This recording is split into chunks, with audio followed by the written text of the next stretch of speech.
Testing 1, 2, 3. Morning, ladies and gents. Goeiemorgen, dames en heren. Welcome to this session. Carrying on with perfect competition.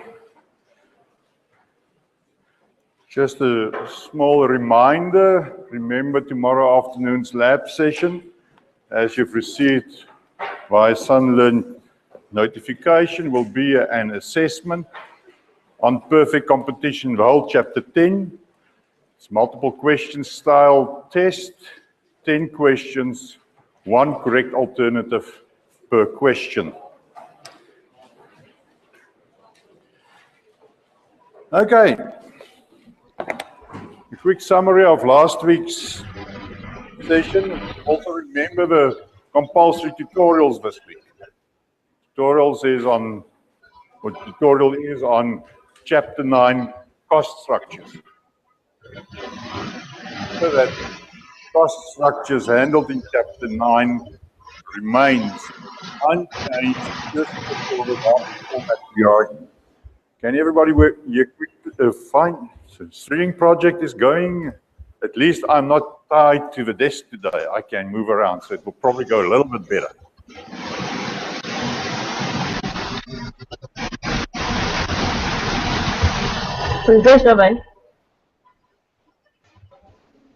Don't know what's going on.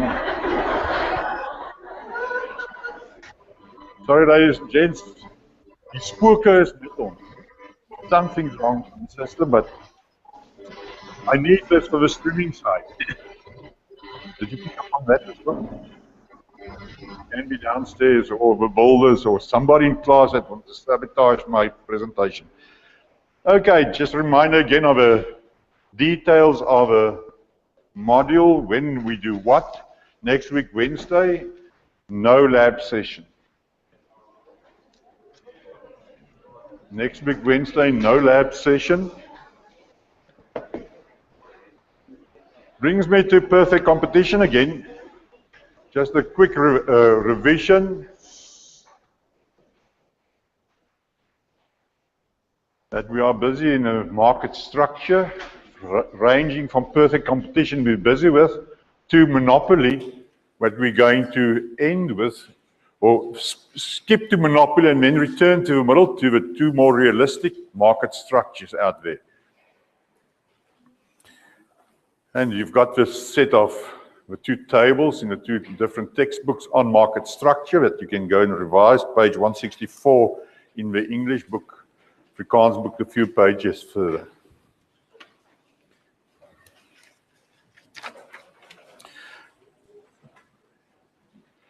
Revising 2 important decisions for any firm, and that remains as we continue the perfect competition today. Firm wants to maximize profit. You have to answer 2 questions.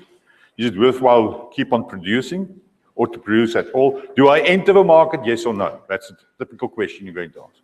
So anyone that wants to set up a business, you have to do your market research, know exactly what's going on, and then you ask this critical question. Can I produce at a competitive price? If it's in a perfect environment, perfect competition environment, the price will be given. For instance, you want to start a petrol station. Can I survive on the prescribed petrol price? Monthly fixed, and you have to me that price structure.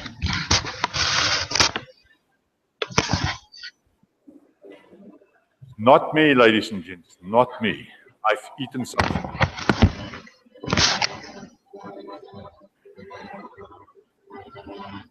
Downstairs, cross-feed.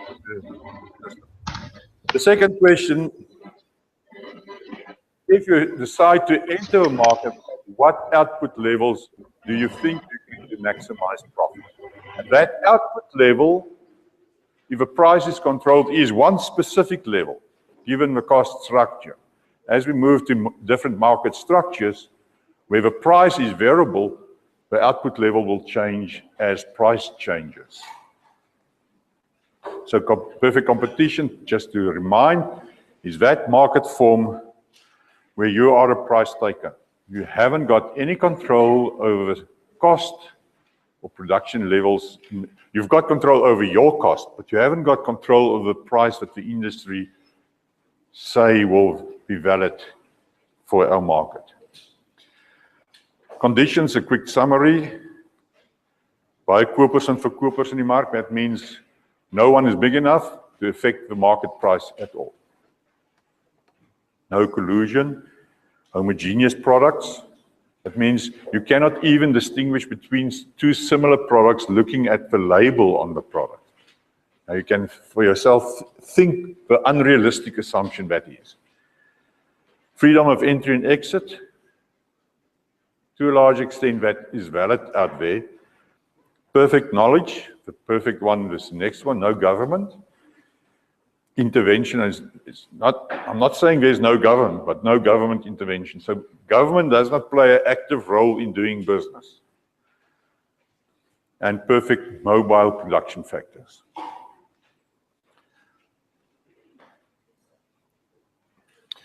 So let's look, and I think we've ended with one slide further than this one.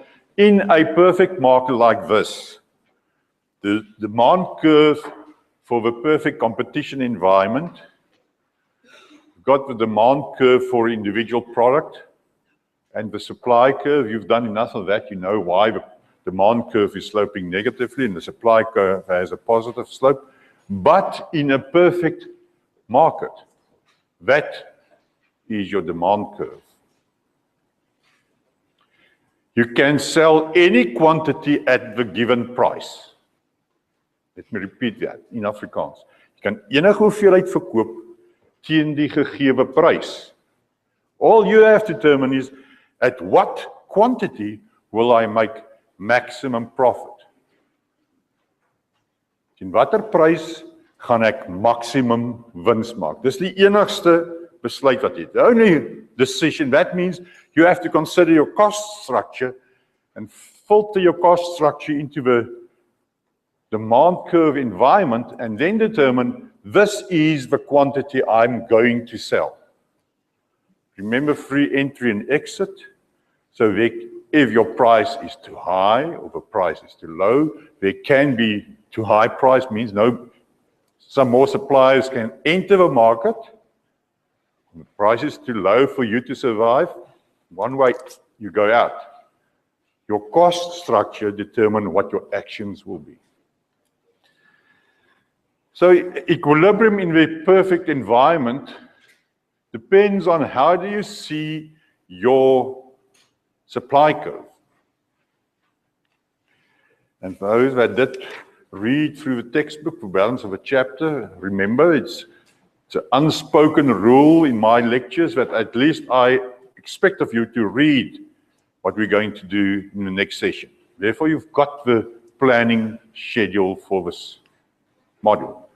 So if you've read box 10.3 on page 172, you would have seen they made a hell of a lot of effort about explaining why your supply curve, looking only at the marginal cost, there's a sort of a price that's given, a horizontal, fully unitary elastic supply curve, price confronted, and then the arguments, why do you produce only on the positive sloping part of your marginal cost? And ladies and gents, if you produce anywhere on the left-hand side, your cost for the last unit of production, above this point, sorry, of the smallness of a graph, cost is higher than the price. Price is given, the green line. So if you produce quantities to the left of Q1, you're going to make a loss per unit produced. The cost of last unit produced is less than more than the income. As you produce more and more, you move down your marginal cost curve. There's increasing returns to scale. Remember the law of diminishing marginal returns we had to look at last week. Over here, you're sort of in the increasing bit. As you produce more, your cost per unit, marginal cost per unit decreases. So you will make maximum loss at that point, where the marginal cost is equal to a marginal price, marginal income or price. Then you decreases your losses per last unit manufactured, and then you'll start increasing your profit Making more, the cost is increasing, and optimum profit will be where the last unit's cost equals the last unit's price or marginal revenue that you receive. So the optimum part will be there on that intersection point at Q2. And therefore, we consider our supply curve as a positive sloping part of a marginal cost curve. Just read the explanation on page 172. That is in the background to the idea of looking for maximum profit where marginal revenue equals marginal cost. Marginal revenue is equal to price. That's given. So the only thing you have to consider, at what point or what level of production is my cost of producing the last unit equal to my marginal revenue, equal to the given price. That's the only decision you have to take. So phrasing it slightly different. How can I adjust my cost structure? If you want to produce more, you have to adjust your costing structure to be able to produce more. So in this example, the quantity increase at the given price, total revenue. Price times quantity is revenue. As far as I know, you're supposed to be able to do this. If you don't know, use a pocket calculator. If you don't know a pocket calculator, ask your pal next to you to do it. The marginal idea is the increase in revenue divided by the increase in quantity. Increase in quantity is every time 1. So you just look at the total revenue increase and it's 10. Total cost is derived from a cost function, normally a polynomial of a second or third degree, in this case, a polynomial of a second degree. That means you'll have a q to the square and a q to the power 1 in your cost structure. So there's a more complicated mathematical expression, and I'm not going to venture in that direction or trying to do the detail behind that. So cost will increase as you increase your quantity produced. Cost is derived from the quantity produced. Remember, the only variable cost in the short run is labor. All other costs are considered fixed. So your marginal cost, again, increase in quantity divided into the increase in total cost. And you get that level. And you're looking for this bit where your marginal revenue equals your marginal cost. And that corresponds to Q2 on your slide. Now the story for you is to put it in words. I'm not going to expect of you to draw graphs and be mad. I cannot do that in a test or an exam, because when I start assessing your ability to do nice pictures and not your ability to describe the process. So ladies and gents, use the graphs as a pointer, as an assistant in your studying process, but get the process. Read the chapter, the text. Don't do it like I do. I only look at the pictures and I do my own story a little bit later because I know the theory. But read the chapter. It's very descriptive. One little background, this textbooks were developed Afrikaans and English by Professor Philip Moore and Associates for UNISA students. So it is very self-explanatory, so you're supposed to be able to understand reading the text. You normally will have it in 2 or 3 manners describing exactly the same thing. Okay, let's move on. Any questions up to this point? At least I see some smiles, and not everybody's lost. Please stop me if you don't follow. Brings me to the marginal revenue, marginal cost of a firm operating in perfect competitive market. This is derived from this little graph, ladies and gentlemen. There's the price. There's the positive sloping marginal cost curve, just in a linear format. And coupled to that table on the previous slide, purely a graphical illustration of this. So while I'm busy talking Afrikaans nou, kan die Engelse mense maar hierdie kant kyk. En while I'm talking about English, Afrikaans People can look at that side. Ladies and gents, you're producing on your positive sloping marginal cost curve or your individual supply curve. Why will the supply curve, marginal cost curve, have a positive slope? Remember, as you add more of your variable input to the production process, remember my cake baking experience of last week, Wednesday in the session, you've got a fixed capital structure. You add more and more labor to the process, and eventually the extra output will start decreasing. Therefore, that goes hand in hand. The extra output's cost will start increasing. That is then the effect of a marginal cost being positive. You've got a given price on the positive sloping side. Profit is increasing as you increase output. Profit decreasing as you increasing output, an optimum level over there.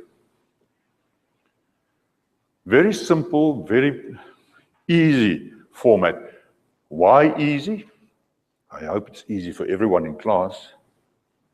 Just to sort of give a snapshot of the future in the next 2-3 lectures.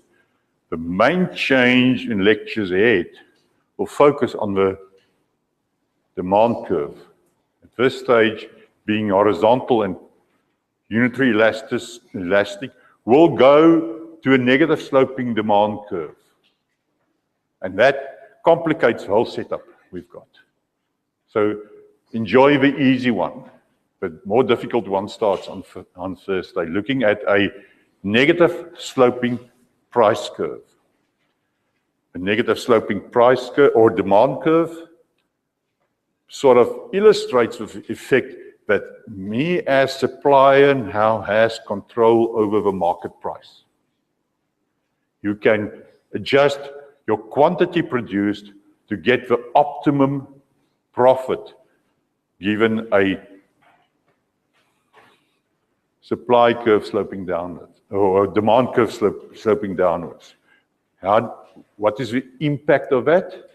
People will only be prepared to buy more, the price goes down. A typical microeconomic supply and demand environment. The supply curve still looks like that, demand curve will start sloping negative. So that will be introduced on Thursday. Everybody okay with this? Afrikaanse mense? Wins neem toe, soos jy meer produseer, verby daai gelykbreekpunt, begin wins afneem, en ergens raak wins negatief, begin jy verlies maak. As you increase output, profit increases, and then start decreasing, and eventually can start turning negative. Remember, your total revenue will increase up to a maximum point, and then as you continue producing more, total revenue will start decreasing because of the law of diminishing marginal returns. Your total cost will increase exponentially, and that renders everything impossible. You will not be able to carry on. So let's look at the different short-term equilibrium positions of a firm under perfect competition. You've got your marginal cost curve, average cost curve. Remember we said marginal cost will intersect the average cost at this minimum point. If we add average variable cost, we'll also go through the minimum point of your average variable cost curve. This is similar to page 173 of a textbook. You'll find these three graphs beneath one another. I've added a few things. Economic profit. Get the economic bit. Profit is total revenue minus total cost. The price is in this stage at P1, so total cost is this quantity times the cost. The cost equals that intersection point. That's where you will produce, where marginal cost equals price, or average revenue or marginal revenue. That determines the quantity you're going to produce. So that quantity times the cost is total cost, is obviously less than quantity times price in total revenue. My lecture is not good enough, it seems to me. I think he's got a streaming problem. Wi-Fi is not working perfectly. He's checking on me. So ladies and gents, there's your economic profit. This difference between price and cost times the quantity is economic profit. In the short run, that is possible, to make economic profit. Now, while we'll see that in the long run, it is not possible to carry on making economic profit. So this is one setup that you've got. You can make a profit. So for assessment purposes, what is the definition of economic profit? Where total revenue exceeds total cost. And the quantity produced is where price or average revenue or marginal revenue. Those three are always equal in a perfect environment, equals marginal cost. Make it a little knot in your ear. That's always the equilibrium output level, is where, let's put it bluntly, marginal cost equals marginal revenue. Even in the market structures to follow, that will be the equilibrium output level.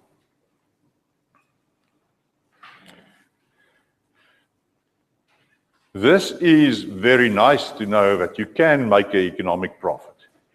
But just think about the assumptions we made. We said free entry, free exit. We also assumed perfect knowledge. So all possible producers out there not in this industry will know you're busy making an economic profit. And that will attract them to the market. And as more and more producers enter the market in the long run, the equilibrium price will move down. And eventually you'll end up with this. Same type of graph, just move down the price to that break-even point.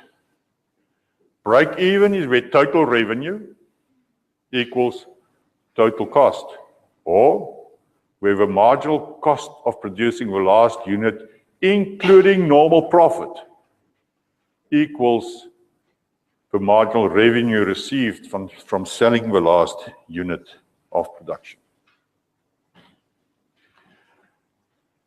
And you can see total revenue equals total cost, profit only, and these two are exactly the same. Again, the quantity times the price, but now price equals the cost of production. Remember the economic view of profit versus the accounting view of profit. This is the economic view. Profit as remuneration for entrepreneurship is already included in your cost structure. So the individual entrepreneur has factored that into his costing structure. From an accounting principle, it's not normally the case. The third one, economic loss, is a place you don't want to be.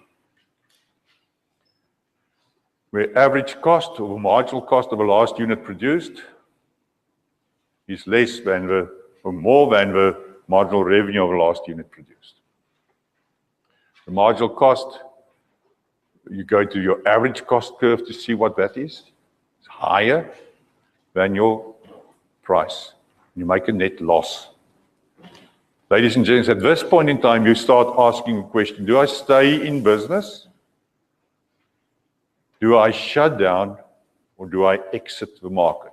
Remember, basically only two questions. Do I shut down? That means mothball my industry, my factory, and return to producing once the market price increases or my cost structure reduces?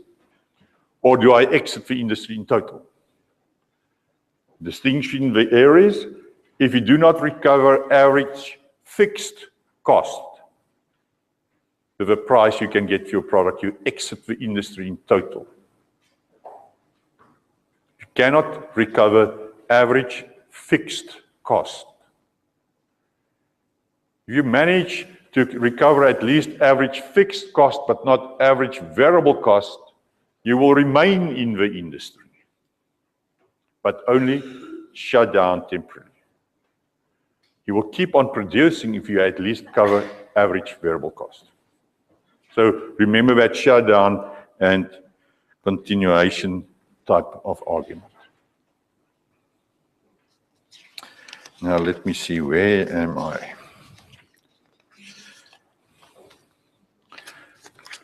Just to complicate everything, let's jump to a very complicated graph. No, not yet. I forgot about this a little bit. Profit is maximized or loss minimized when a firm produces an output where marginal revenue equals marginal cost.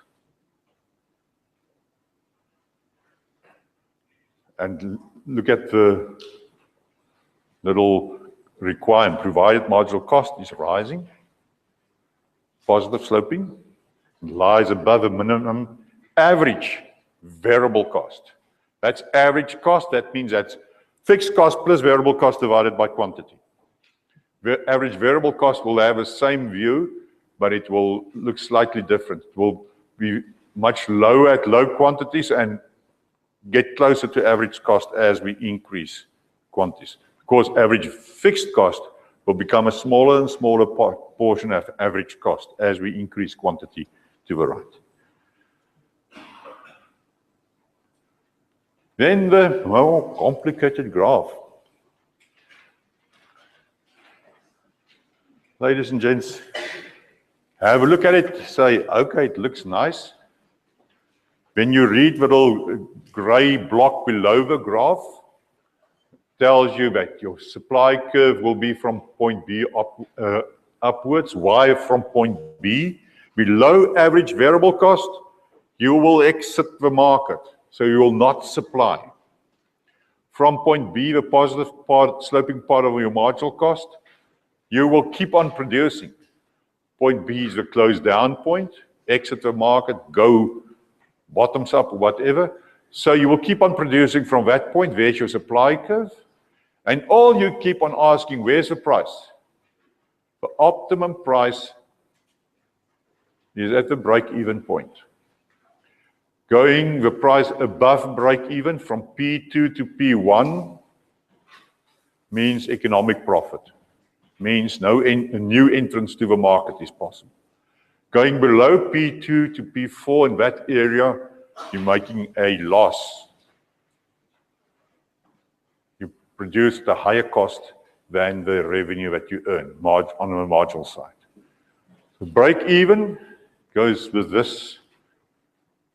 Same as that, over there, goes down. You produce anywhere in this region, depending on the price. Remember, the price is given, and you have to fiddle around with your cost structure to stay in the marketplace. If that means, in the short run, getting rid of labor, you get rid of labor. It means you reduce the salaries and wages of labor, then you reduce the salaries and wages of labor. I'm waiting for the reaction from class, but you cannot do that. Yes, you can, because there's no government that will interfere with your business decisions. If there's a government with minimum wages, you haven't got that luxury of adjusting your wage structure to keep on producing or stay in business because of cost considerations.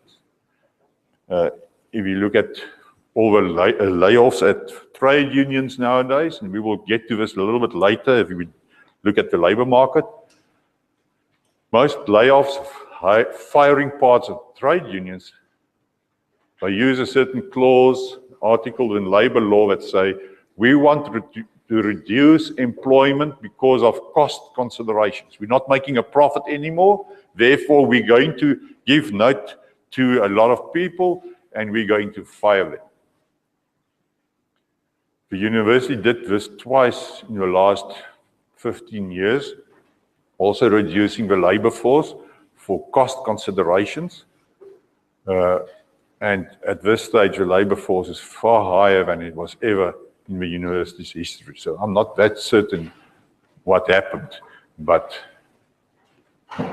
hopefully it was not for transformation purposes. There's other rules that govern transformation at the employment level.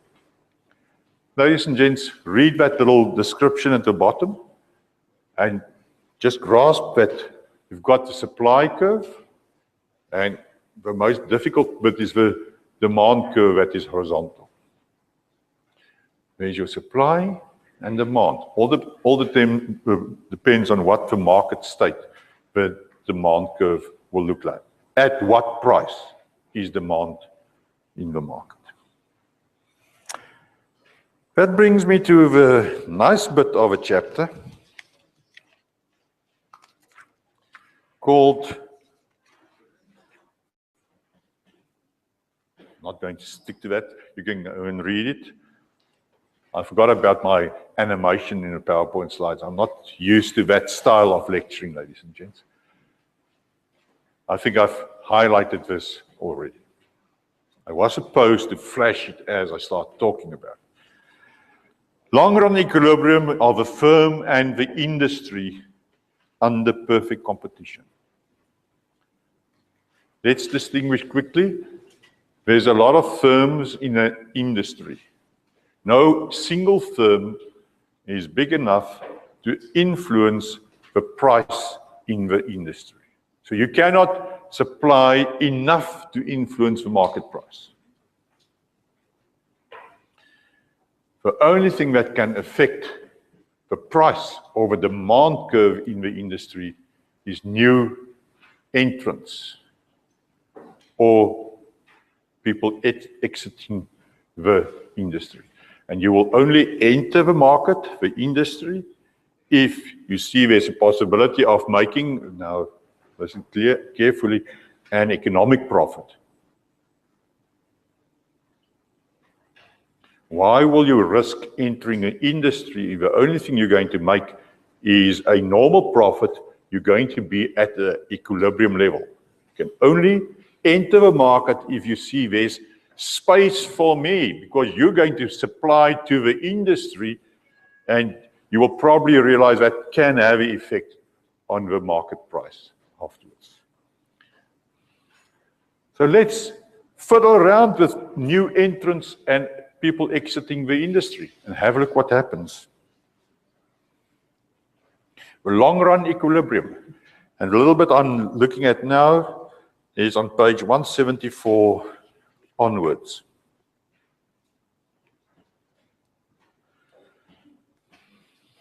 Long-run equilibrium for the firm and the industry. There's the firm's position. You produce where price equals marginal cost. That corresponds to the industry. Remember, every single firm will have its own cost structure.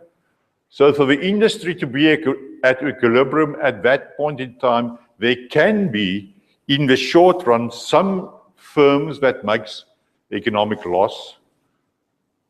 Yes?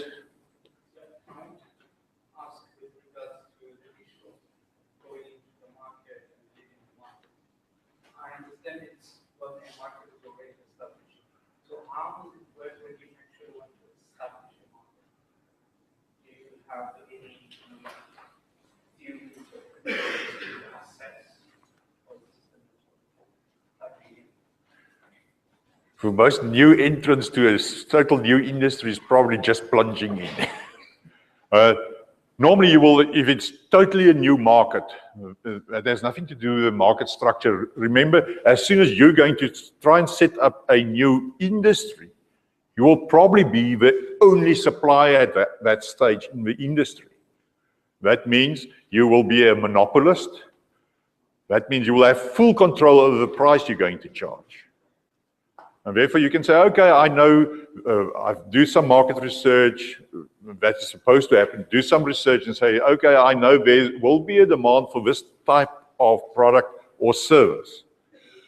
And as things go, initially you will pitch your product at a very high price or a very low price. It depends how aggressively you want to enter the market, the industry. But normally at a very high price, anticipating I better make my supernormal profits now, my economic profits now, because I'm going to attract competitors, and that's going to force down the market price. So there will be some research done. You will know exactly what it will cost you per unit to produce, and then it's only, is there a market out there for my product? And that will attract. So it's not a fixed theory, but there's basic business principles. Evaluating the market, see is there demand for your product, etc. That's basically the reason why, just think about, is there a motor car is a motor car, right? It's a Datsun or a Mercedes-Benz, basically 4 wheels, a steering wheel, an engine, and gearbox, taking from point A to B. But suppliers must be on the front end of production in innovation. Therefore, they change their models frequently to keep on attracting new entrants to their market. The same basic principle that goes. So ladies and gents, just remember the cost structure differs from firm to firm, but the industry has a fixed price. So there's a demand at that price. Demand is a whole curve. Quantity demanded is that specific quantity at equilibrium. There's a whole supply curve, but the quantity supplied is at the equilibrium position. Back to your previous chapters with Olivia. So you ask as firm the question, am I making a normal profit? Or is this price so in such a manner that I'm actually making an economic profit? That means my whole cost structure is a bit lower. Or is my cost structure higher so that I'm busy making an economic loss? So the only question is, if you are currently in this position, the firm making an economic profit, that's the signal for new entrants to the market. I reiterate, free entry and exit, perfect competition. So everybody will know you're busy making an economic profit. You cannot hide that fact. And as people see this as a signal to enter the industry, create a new firm, I've got my cost structure at that price, I can produce and make a profit. What happens to the supply curve? At every price, there's going to be produced more. New entrants, that means let's shift the supply curve to the right, as you see over here. At a specific price level, new entrants, that means at that price, the initial price, production increases. Everybody okay with that? Somewhere you've done this before. Either last year or this year, earlier in the year, or the year before last year, whenever those that are repeating the course, normally they are not in class. That's my experience. So as supply increases, what happens in the industry, ladies and gents? The demand curve is unaffected. Some factor attracted new entrants to the industry. Total level of production at a fixed price increases. Equilibrium price in the market goes down. That means that's the new given price, but filters back to the firm. So if you were initially at this point, and now the market price goes down, can be that your cost structure is too high, and you're going to bail out because you cannot keep on producing. Those making the economic profit, they will be forced down to an equilibrium point where no economic profit is made by any industry. I want to repeat that in Afrikaans. Oor die lang termyn gaan alle ondernemings in 'n industrie net normale wins maak. Daar gaan geen kans meer wees vir ekonomiese wins of verliese nie. Verliese sal mense uit die mark uit wees. In English, in the long run, all firms in an industry will make normal profits only. At this point, there's no space for economic profit, and those making economic loss will exit the industry. What is the definition of equilibrium? Stable relationship between price and quantity with no tendency to change. That is a description of this point. There's nothing attracting new entrants to the market because the firms look like this. If there's no new entrant, supply will not move.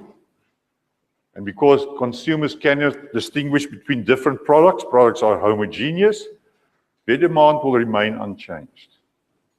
So new entrants to the market has an impact on the market price going down, consumers laughing all the way to the shop and back to the bank, because now they can buy more, higher quantity, at a lower price. The law of demand. The law of supply also kicked in to a certain extent. You attracted more people to the market because of a high price, and now everybody is paying the price of receiving less for that same amount. Just think about the initial increase in quantity supplied is from there horizontally to that axis, to that curve. And as this oversupply filters into the market, price goes down. That movement to that point. That forces somebody out of a market.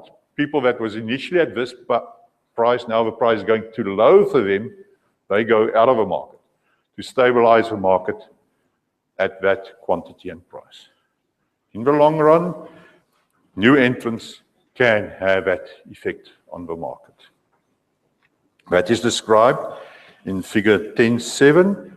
Again, the most important bit is a little gray box below the graph, the figure. Read that, and that will probably explain to a certain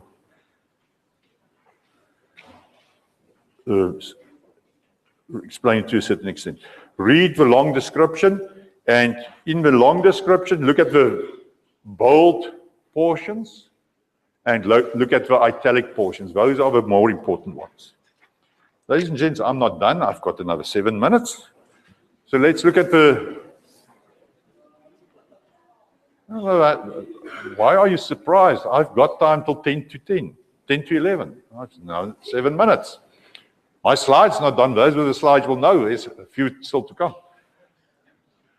Economic loss, I've already explained this, just the reverse process.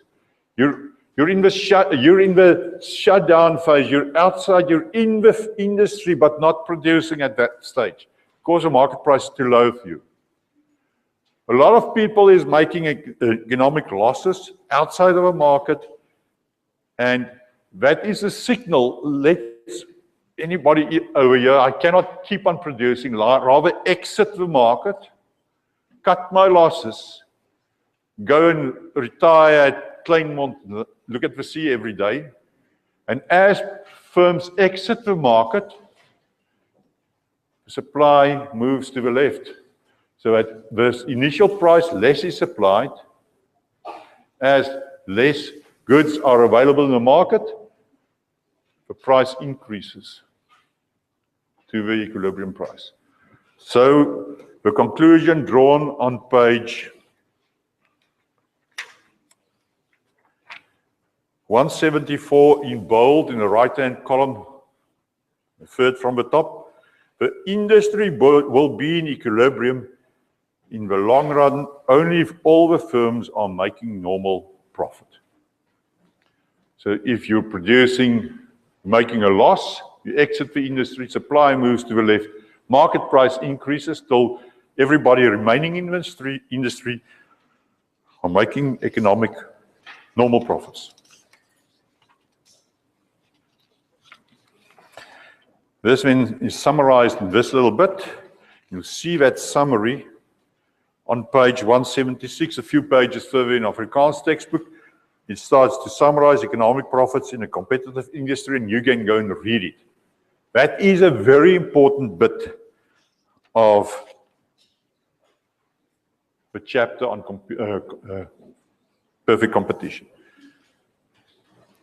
Ladies and gents, I've talked about long run, and in the long run, people can enter and exit the industry. Now let's look at the...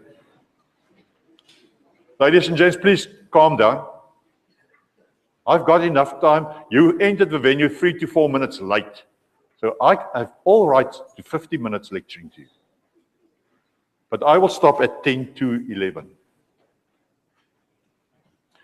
The impact of changes in the scale of production on the equilibrium of the industry. The next slide is in Afrikaans for Afrikaans-speaking people.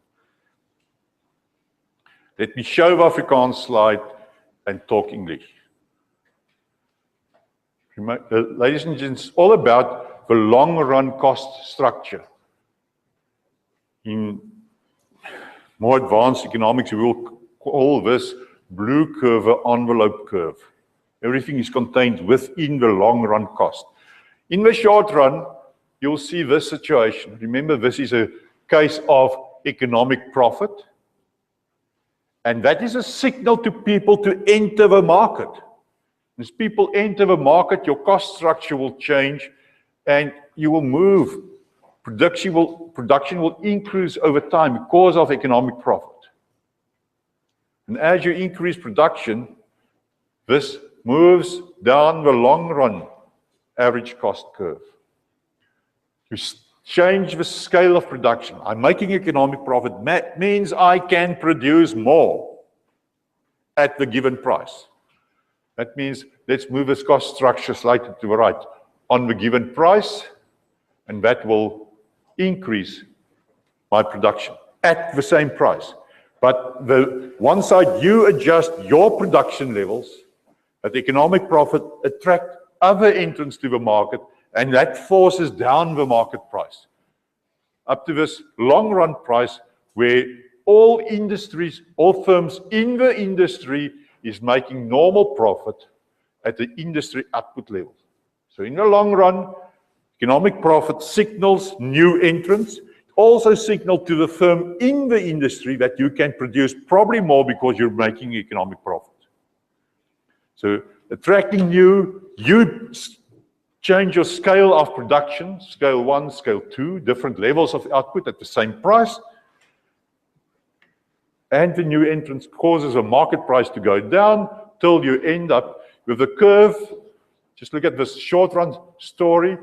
There's exactly the same format goes in the long run. In the long run, you will have a marginal cost curve running through that point. And the positive sloping part of a long run marginal cost curve is the long run supply curve. And I will start with this slide on Thursday. Thanks, ladies and gents.